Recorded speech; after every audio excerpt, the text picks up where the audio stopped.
بسم اللہ الرحمن الرحیم نحمدہ ونصلی ونسلم علی رسولہ الکریم اما بعد۔ معزز سامعین اکرام، السلام علیکم ورحمۃ اللہ وبرکاتہ۔ باب العلم انواریہ ایجوکیشنل سوسائٹی و جامعہ انواریہ حیدرآباد انڈیا کے زیر اہتمام تفسیر مظہری کا سلسلہ وار درس جاری ہے، اور اس میں سورہ نساء کی آیت نمبر 78 تک ہم تلاوت کر چکے ہیں۔ اب اس کے بعد کا حصہ آج کی نشست میں تلاوت کیا جائے گا۔ اللہ تبارک و تعالیٰ کی بارگاہ میں ہم درخواست اور دعا کرتے ہیں کہ رب تبارک و تعالیٰ ہمارے اس پڑھنے اور سننے کو اپنی مقدس بارگاہ میں قبول عطا فرمائے۔ اعوذ باللہ من الشیطان الرجیم، بسم اللہ الرحمن الرحیم۔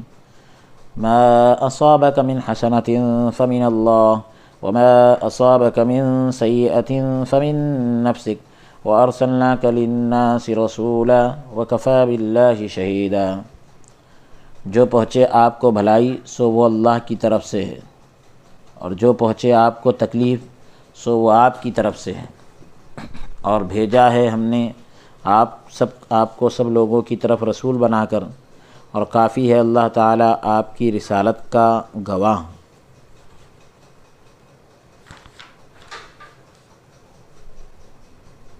اے انسان، تمہیں جو بھی نعمت پہنچتی ہے یہ اللہ تعالیٰ کی طرف سے تم پر فضل اور احسان ہوتا ہے، تمہاری طرف سے اس پر کوئی چیز واجب نہیں ہوتی، کیونکہ انسان طاعات میں سے جو بھی عمل کرتا ہے اگر انسان کی طرف سے اس کا واقع ہونا مان بھی لیا جائے تو ان میں نافرمانی کی کوئی آمیزش نہ ہو اور وہ قبولیت کے قابل بھی ہو، اور انسان تمام اوقات کو اللہ تعالیٰ کی اطاعت میں گزارنے والا ہو تب بھی وہ اللہ تعالیٰ کی مخلوق اور اس کی نعمت ہے، کیونکہ اللہ تعالیٰ نے اسے ناپسندیدہ امور سے، ناپسندیدہ باتوں سے محفوظ رکھا ہے، بچا کے رکھا ہے، اور اپنے پسندیدہ امور کی توفیق عطا فرمائی ہے۔ تو اس کی توفیق پر انسان کو شکر بجا لانا واجب ہے، شکر ادا کرنا واجب ہے۔ تو یہ کیسے کہا جا سکتا ہے کہ بندہ اپنے اس عمل پر دنیا اور آخرت کے بدلے کا مستحق ہے، جبکہ انسان کا وجود اور اس کے توابع یعنی اس سے جو جڑی ہوئی چیزیں ہیں جن پر طاعت کا صدور یعنی طاعت کا ہونا منحصر ہے، ڈیپینڈ کرتا ہے، یا جن میں گھرا ہوا ہے فرما برداری کا کرنا، سب اللہ تبارک و تعالیٰ کی نعمتیں ہیں۔ انسان کا وجود بھی اور اس سے جو تابع جو چیز ہے اس کے، وہ سب اللہ تعالیٰ کی نعمتیں ہیں جنہیں شمار نہیں کیا جا سکتا، اس لیے یہ طاعت اس نعمت کا شکر نہیں بن سکتی۔ اسی وجہ سے رسول اللہ صلی اللہ علیہ وآلہ وسلم نے فرمایا کہ کوئی بھی اللہ تعالیٰ کی رحمت کے بغیر جنت میں داخل نہیں ہو سکتا۔ عرض کی گئی آپ بھی؟ فرمایا میں بھی نہیں، متفق علیہ۔ یہ حدیث ابو ہریرہ رضی اللہ تعالیٰ عنہ سے مروی ہے، اور حوالے کے لیے آپ دیکھ سکتے ہیں صحیح مسلم کتاب صفت المنافقین، باب لن يدخل احد الجنہ، جلد نمبر 2 صفحہ نمبر 377۔ اے انسان، جو بھی تمہیں مصیبت پہنچتی ہے وہ تیرے اعمال کا نتیجہ ہے۔ وما اصابک من سیئۃ فمن نفسک، اے انسان جو تمہیں مصیبت پہنچتی ہے وہ تیرے اعمال کا نتیجہ ہے۔ ابن منذر نے مجاہد سے روایت کیا ہے کہ حضرت ابی بن کعب اور حضرت ابن مسعود رضی اللہ تعالیٰ عنہ کی قرات میں یہ بھی تھا کہ ما اصابک من سیئۃ فمن نفسک وانا کتبتها علیک، الدر المنصور جلد نمبر 2 صفحہ نمبر 331، یعنی یہ تیرے اپنے اعمال کی شامت ہے، کسی اور کی نحوست کا نتیجہ نہیں۔ یعنی اللہ تبارک و تعالیٰ نے اس مصیبت کو پیدا فرمایا تاکہ تیری بعض نافرمانیوں کا انتقام لیا جائے، بدلہ لیا جائے، اور تیرے گناہوں کی جزا یعنی بدلہ دیا جائے، سزا دی جائے، اور اگر وہ انسان کافر ہو تو دنیا کی مصیبت آخرت میں واقع ہونے والے عذاب کا نمونہ ہوتی ہے، اور اگر وہ انسان مومن ہو تو یہ مصیبت اس کے گناہوں کا کفارہ اور اس کے درجات کی بلندی کا ذریعہ ہوتی ہے۔ حضرت عائشہ رضی اللہ تعالیٰ عنہ، حضرت عائشہ صدیقہ رضی اللہ تعالیٰ عنہ سے مروی ہے کہ رسول اللہ صلی اللہ علیہ وآلہ وسلم نے فرمایا، جو مصیبت بھی انسان کو پہنچتی ہے، یہاں تک کہ جو کانٹا اسے چبھتا ہے، اللہ تعالیٰ سے اس کے گناہوں کا کفارہ، اللہ تعالیٰ اسے اس کے گناہوں کا کفارہ بنا دیتا ہے۔ انسان کو جو بھی مصیبت پہنچتی ہے، یہاں تک کہ جو کانٹا اس کو چبھتا ہے، اللہ تعالیٰ اسے اس کے گناہوں کا کفارہ بنا دیتا ہے۔ متفق علیہ، صحیح مسلم کتاب البر والصلہ، باب ثواب المومن فیما یصیبہ، جلد نمبر 2 صفحہ نمبر 318۔ حضرت ابو سعید خدری رضی اللہ تعالیٰ عنہ سے مروی ہے کہ رسول اللہ صلی اللہ علیہ وسلم نے فرمایا، انسان کو جو دکھ یا بیماری لگتی ہے، یہاں تک کہ جو کانٹا اسے چبھتا ہے، اللہ تعالیٰ اس کے بدلے میں انسان کے گناہ بخش دیتا ہے۔ متفق علیہ، صحیح مسلم جلد نمبر 2 صفحہ نمبر 319۔ حضرت ابو موسیٰ اشعری رضی اللہ تعالیٰ عنہ سے مروی ہے کہ انسان کو جو ٹھوکر لگتی ہے یا اس سے کم و بیش تکلیف آتی ہے، وہ اس کے گناہ کے عوض میں ہوتی ہے، اس کے بدلے میں جو گناہ معاف ہوتے ہیں وہ زیادہ ہوتے ہیں۔ اسے امام ترمذی نے روایت کیا ہے۔ مشکات المصابیح کتاب الجنائز، باب عیادۃ المریض، صفحہ نمبر 136۔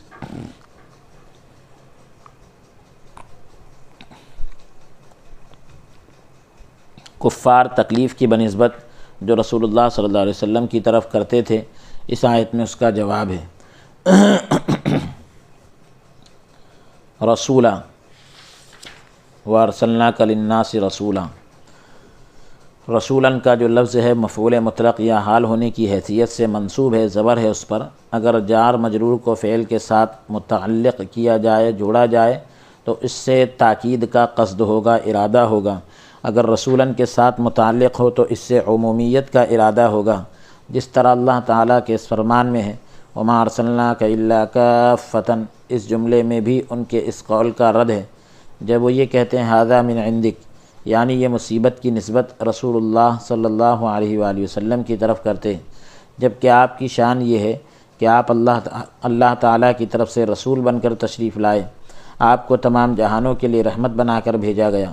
کفار کو اللہ تعالیٰ کی رحمت سے محروم کیا گیا، انہیں دنیا یا آخرت میں جو عذاب پہنچتا ہے وہ ان کے نفوس کی نحوست کا نتیجہ ہوتی ہے، کیونکہ انہوں نے رسول اللہ صلی اللہ علیہ وآلہ وسلم کی اطاعت نہ کی تھی۔ دنیا میں معجزات عطا فرما کر، اور وکفیٰ باللہ شہیدہ، اللہ تعالیٰ گواہ ہونے کی حیثیت سے کافی ہے، یعنی آپ کی رسالت پر کس اعتبار سے تو فرما رہے ہیں حضرت قاضی ثناء اللہ پانی پتی رحمۃ اللہ علیہ کہ دنیا میں معجزات دے کر اور قیامت کے دن آپ کے بارے میں جو کوئی جھگڑا کرے گا تو اللہ تعالیٰ آپ کے حق میں شہادت دے گا، گواہی دے گا۔ کفار کے الزام کے لیے اللہ تعالیٰ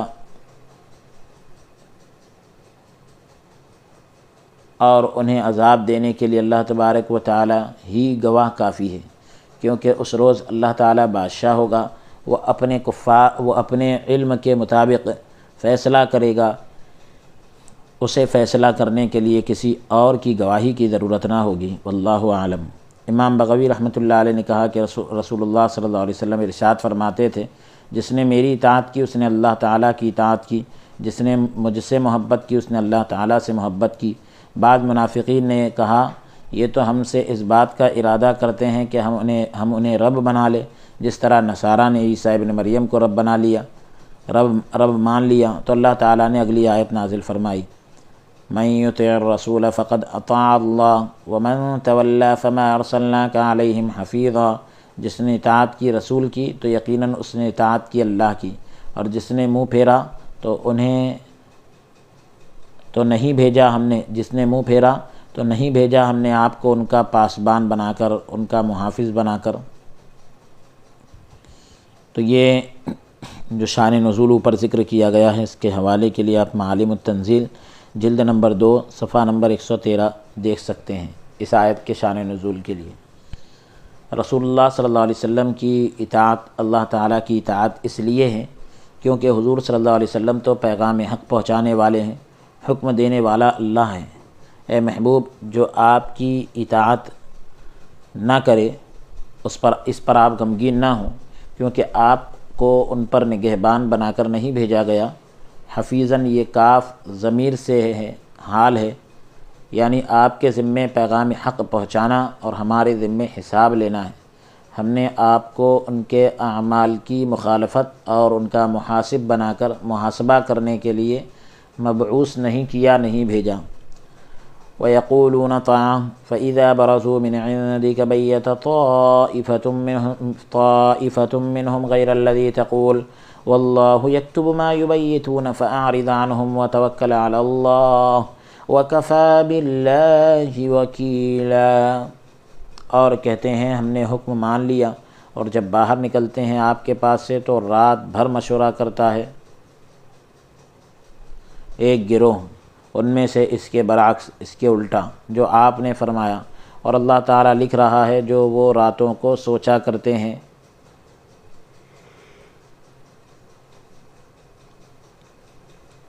بس رخ انور موڑ لیجئے ان سے اور بھروسہ کیجئے اللہ پر، اور اللہ تبارک و تعالیٰ آپ کا، اور کافی ہے اللہ تعالیٰ آپ کا کارساز۔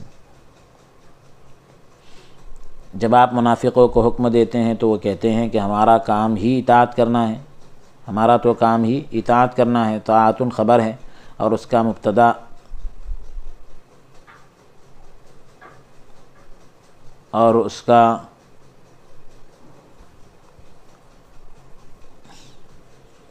مبتدا امرنا محذوف ہے، مصدر ہونے کی حیثیت سے اسے منصوب ہونا چاہیے، لیکن دوام اور ثبات پر دلالت کرنے کے لیے اسے نصب سے رفع کی طرف پھیرا گیا۔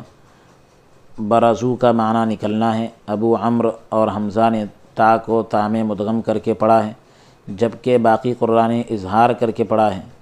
بیت کا معنی بدلنا ہے، بیتا کا معنی بدلنا ہے۔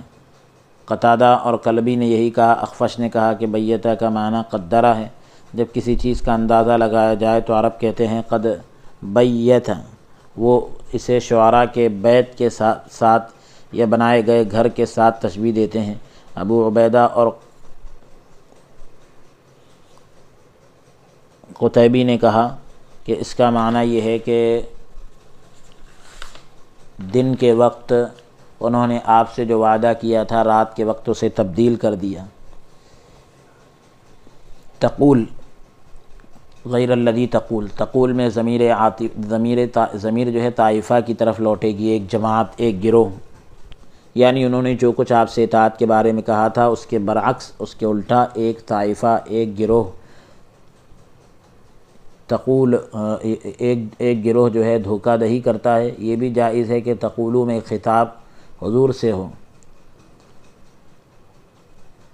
یعنی آپ کی بات کو بدل دیتے ہیں، جو آپ فرماتے ہیں اس کے الٹا وہ کہتے ہیں۔ مراد اللہ تبارک و تعالیٰ کے فرشتے، واللہ یکتب ما یبیتون، اللہ لکھتا ہے، مطلب اللہ کے فرشتے جو اللہ کے حکم سے وہ لکھتے ہیں جو یہ لوگ راتوں کو مشورہ کرتے ہیں، تاکہ انہیں دھوکہ دینے پر انہیں پوری سزا دی جائے۔ یا اس کا معنی یہ ہے کہ اللہ تعالیٰ ان کے مشوروں کو اس وحی میں شامل کر لیتا ہے جو آپ کی طرف کی جا رہی ہوتی ہے،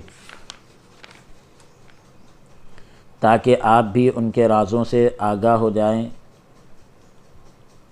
آپ ان کی طرف توجہ نہ دیں۔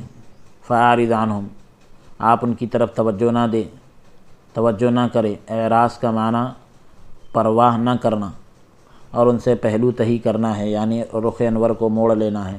یا اس کا معنی یہ ہے کہ آپ انہیں نہ جھڑکیں اور ان کے اسماء نہ بتائیں۔ وَكَفَى بِاللَّهِ وَكِيلًا، تمام امور میں اللہ تعالیٰ کی ذات پر بھروسہ کرو۔ جب تو نے ان کا معاملہ اللہ تعالیٰ کے سپرد کر دیا تو اللہ تبارک و تعالیٰ تمہاری طرف سے ان سے انتقام لے لے گا اور وہ تمہیں کچھ نقصان نہ پہنچائیں گے۔ افلا يتدبرون القرآن ولو كان من عند غير الله لوجدوا فيه اختلافا كثيرا، تو کیا غور نہیں کرتے قرآن میں اور اتنا بھی نہیں سمجھتے کہ اگر وہ غیر اللہ کی طرف سے بھیجا گیا ہوتا تو ضرور پاتے اس میں اختلاف کثیر۔ یتدبرون القرآن میں واو ضمیر سے مراد منافق ہیں، یعنی کیا منافق قرآن حکیم کے الفاظ اور معانی میں تدبر نہیں کرتے، غور نہیں کرتے، اور اس میں جو غرائب ہے ان میں نظر اور فکر نہیں کرتے تاکہ ان پر یہ حقیقت ظاہر ہو جائے کہ یہ انسان کا کلام نہیں، کہ انہیں ایمان کی نعمت حاصل ہو جاتی، انہیں ایمان کی نعمت حاصل ہو جاتی۔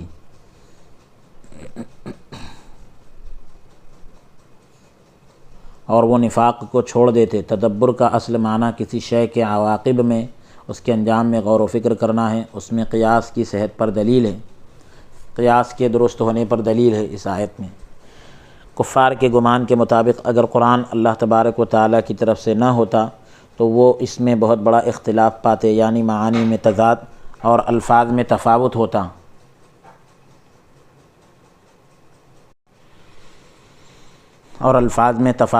یعنی فرق ہوتا، اس طرح کہ بعض الفاظ فصیح اور بعض رقیق ہوتے ہیں، بعض کا مقابلہ مشکل ہوتا اور بعض کا آسان۔ آنے والے زمانے کی خبروں میں سے بعض میں مطابقت ہوتی ہے جبکہ بعض میں مطابقت نہ ہوتی، کیونکہ انسان کی قوت میں، طاقت میں نقص ہے، کمی ہے۔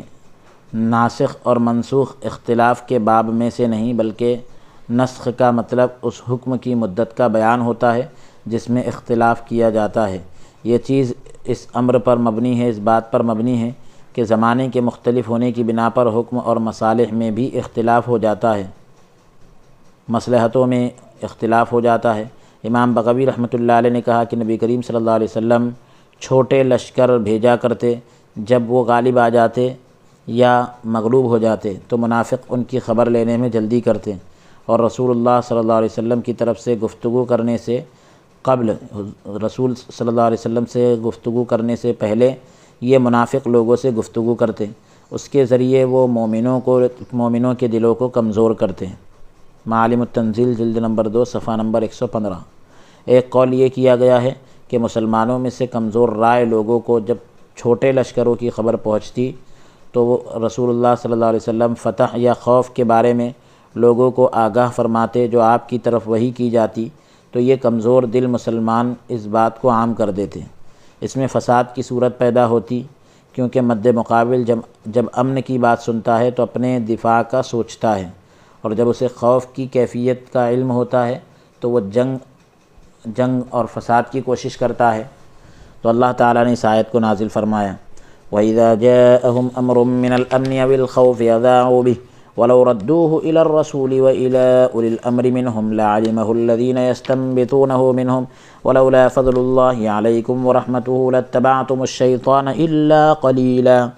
اور جب آتی ہے ان کے پاس کوئی بات اطمینان یا خوف کی تو چرچا کرنے لگتے ہیں اس کا، اور اگر لوٹا دیتے اسے رسول کریم صلی اللہ علیہ وسلم کی طرف اور با اقتدار لوگوں کی طرف اپنی جماعت سے، تو جان لیتے اس خبر کی حقیقت کو وہ لوگ جو نتیجہ اخذ کر سکتے ہیں بات کا ان میں سے، اور اگر نہ ہوتا اللہ کا فضل تم پر اور نہ ہوتی اس کی رحمت تو ضرور تم اتباع کرنے لگتے شیطان کا سوائے چند آدمیوں کے۔ جاءہم میں ہم ضمیر سے مراد منافقین یا مسلمانوں میں سے کمزور رائے ہیں۔ امن سے مراد فتح اور سلامتی ہے، خوف سے مراد شکست یا خرابی ہے، تو اسے پھیلا دیتے ہیں۔ اگر وہ اس خبر کو رسول اللہ صلی اللہ علیہ وسلم یا صاحب رائے صحابہ کی طرف پھیر دیتے، جیسے حضرت ابوبکر، عمر، عثمان اور علی رضوان اللہ علیہم، کیونکہ یہ صاحب بصیرت لوگ ہیں، یا اس لیے کہ عموماً انہیں ہی امیر بنایا جاتا ہے، یا اس لیے کہ نبی کریم صلی اللہ علیہ وسلم لوگوں کو حکم دینے سے پہلے ان سے مشورہ فرماتے ہیں، یا لوگوں کی ان کی اقتداء کا حکم ارشاد فرماتے ہیں۔ رسول اللہ صلی اللہ علیہ وسلم نے فرمایا، اہل زمین میں سے میرے 2 وزیر ابو بکر و عمر ہیں۔ اسے امام ترمذی نے حضرت ابو سعید خدری رضی اللہ عنہ سے روایت کیا ہے۔ رسول اللہ صلی اللہ علیہ وسلم نے ارشاد فرمایا، میرے بعد ابو بکر و عمر کی اقتداء کرو۔ اسے امام ترمذی رحمۃ اللہ علیہ نے روایت کیا ہے۔ استنباط کا معنی استخراج ہے۔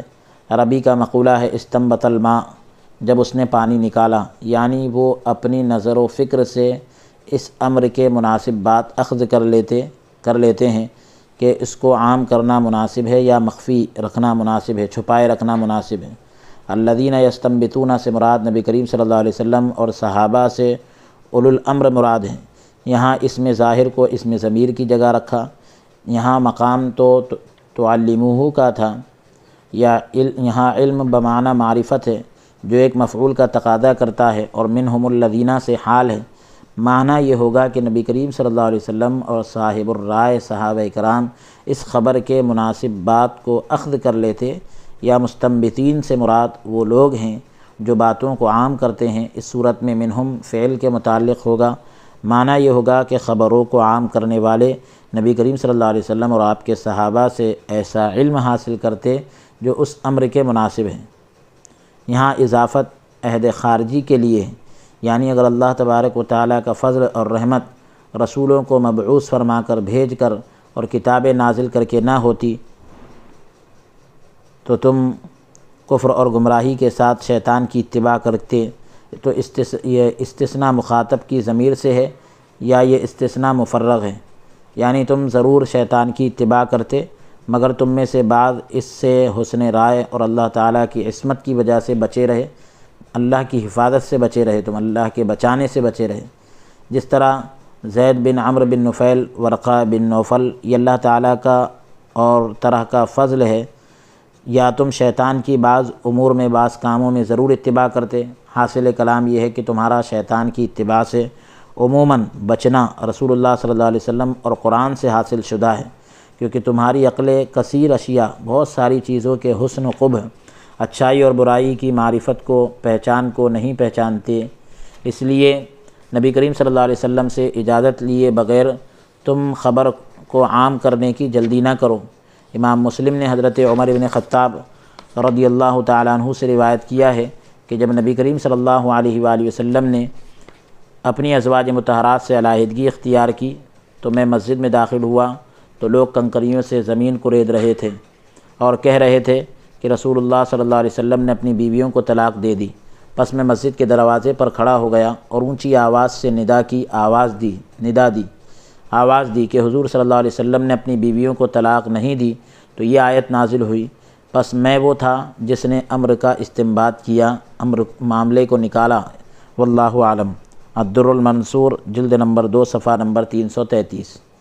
جب اللہ تبارک و تعالیٰ نے ان لوگوں کا جنہوں نے جہاد سے سستی کی اور انہوں نے بزدلی دکھاتے ہوئے جو کچھ کیا اس کا ذکر کیا، اللہ تعالیٰ نے ذکر کیا، تو اللہ تعالیٰ نے اپنے نبی کو جہاد کا حکم دیا کہ اگرچہ آپ اکیلے ہوں، مدد کا وعدہ فرمایا اور متنبہ کیا، باخبر کیا کہ کسی کا گھر بیٹھ جانا آپ کو کچھ نقصان نہیں دے گا اور نہ ہی آپ پر جو ہے کسی غیر کے فعل سے مواخذہ ہوگا، یعنی کسی اور کے کام کی آپ سے پکڑ نہ ہوگی، پوچھ تاچھ نہ ہوگی، کسی اور کے فعل سے یعنی آپ پر مواخذہ نہ ہوگا، گرفت نہ ہوگی، پکڑ نہ ہوگی۔ تو یہ آیت نمبر 83 تک ہم تلاوت کر چکے ہیں۔ انشاءاللہ تعالی اگلی نشست میں آیت نمبر 84 سے ہم تلاوت کریں گے۔ آج کے سلسلہ درس کو ہم یہیں موقوف کرتے ہیں۔ اللہ عز و جل کی بارگاہ میں درخواست اور دعا کرتے ہیں رب تبارک و تعالی ہم سب کو قول سے زیادہ عمل کی توفیق عطا فرمائیں۔ دوران درس اگر کوئی لغزش یا کوتاہی ہوئی ہو تو اللہ رب العالمین اپنے فضل سے معاف عطا فرمائیں۔ استغفر اللہ ربی من کل ذنب واتوب الیہ، وصلی اللہ تعالی وسلم علی خیر خلقہ سیدنا و نبینا محمد وعلی آلہ واصحابہ اجمعین برحمتک یا ارحم الراحمین، والحمد للہ رب العالمین۔